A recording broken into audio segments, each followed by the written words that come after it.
Oh, good afternoon, everyone. So, as I promised yesterday, there's going to be a video that's basically like a tell-all, but not a tell-all, because there's no tell-alls. It's just sort of walk and talk, things I think about in the morning, and I've been getting a bit more retrospective recently about things, and a lot of it is tuning into some of the, I won't call them the ladies or the moms in Germany that are making their presence known on TikTok about talking about the differences between the United States. And I've got other people like PJ who's talking about how he has personally changed. He lived in Istanbul for a while, then he moved to Germany and is now, under a job and then got married to his husband over there. Awesome.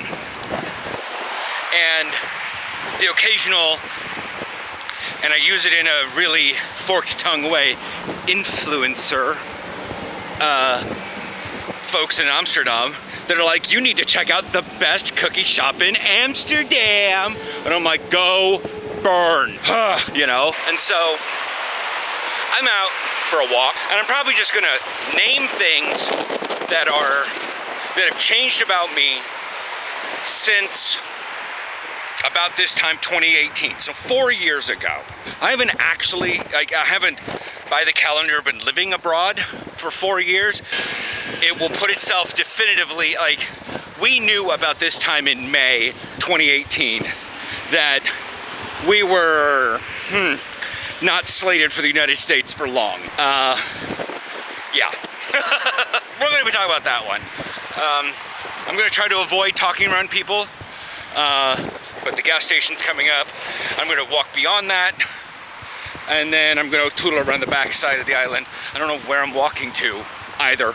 Okay, so now I've made it around here and thought about some of my stuff.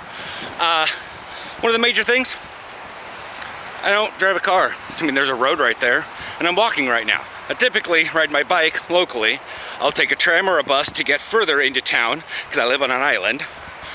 And if I need to go further out, I'll take a train. Have I utilized the function of a car to get places? Yes. But I have American football practice on Thursdays between 8 and 10 p.m. out in Hilversum. The transit here is consistent enough that I can take a bus from about 10:40 at night in Hilversum back to the station to grab a train to get to Amsterdam Centraal to get to a tram that gets out to my island. And I'm usually home around midnight. Is this applicable to Chicago? Yeah. You can probably do that in Chicago pretty well. Is this applicable to other large cities in the United States? Yeah, pretty much. They're so cute. So another thing, again, the bike. I ride my bike locally. If the wind is calm, I'll take it into town because bridge, bays, it's sometimes a pain in the butt, or it's just too cold. Another thing that's kind of changed about me. Ride a bike, ride transit, don't drive a car. I live in a country where the government language isn't English. It's Dutch. So while the people speak English pretty well, all the road signs, all the caution signs, all the wary signs, all the, hey, you need to pay attention to this, it's all in Dutch. So I gotta read that stuff, and people will post, the bakery. The bakery will post stuff and be like, sorry, we're going on vacation for the next week, or the week of, May 2nd or something like that. Yeah, and I have to read that sign. Now, like I said, I do not have to. Now, the general idea, with the German friends, is they live in small cities, or many Germans don't actually speak English that well. Maybe down in the southern parts they do. Hot for Doma. But I now say that instead of various other words.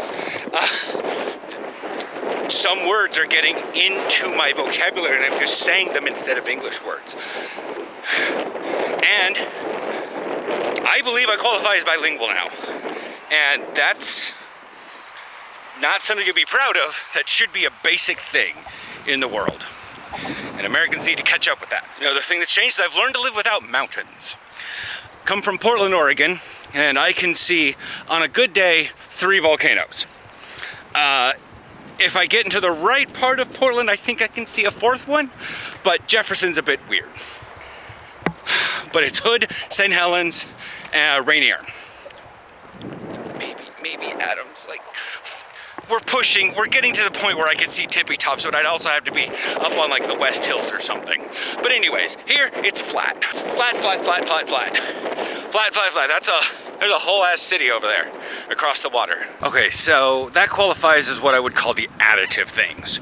Moving abroad caused these changes to happen into me that were not necessarily positive by a lot of people, because not using a car but being able to rely on transit is, I would still consider it additive. Learning a second language and interacting with functional people in a different culture and learning their humor and figuring out that it may be a different language, but they still laugh at fart jokes. You know, on my American football teams, we still laugh at, like, you know, we still make jokes about, you know, the third leg and big bazongas and all that jazz. Like, they're still guys, they just speak Dutch. And that moves into the idea of deprogramming. You see why I call it additive? Now this is like deprogramming. Deprogramming the fact that America is such an island, that America is so unique. You go abroad and nobody knows, like, they're not gonna understand any jokes you make. Well, it's understandable, and they may not even know the English word for it, but if you can get that idea across in Dutch, I guarantee you, 90% of the time they're gonna laugh. They just don't know the English word. You can get it to them in a different way, and sometimes that's a lot of physical humor. Another thing that got deprogrammed was the concept of separating residential and commercial. To be fair, I currently live in a very residential neighborhood. All these are 2 or 3 occupant, and I say occupant being like different addresses. Sometimes they have 2, and they're the top 2 floors and the bottom 2 floors are one separate or separate apart. Anyways, this is all a building, but this whole bottom floor is doctor's offices, pharmacy, but like living literally underneath my apartment is a grocery store, which is right next to a cafe, which is across the street from a donor pizza joint, which is right next to a snack bar, which it's now empty, but there was a fresh vegetable market right there. And then at the other end of the building, there's a physiotherapist. We have businesses below us, and this doesn't make much difference. And I understand this is a thing when it comes to like New York. We got to take into account the big cities of the United States are different than the bulk of the United States. This did not really exist much. When I lived in Portland, even in downtown Portland, if you had a residential building, the whole thing had to be residential, or at least tied to the residential nature of the building.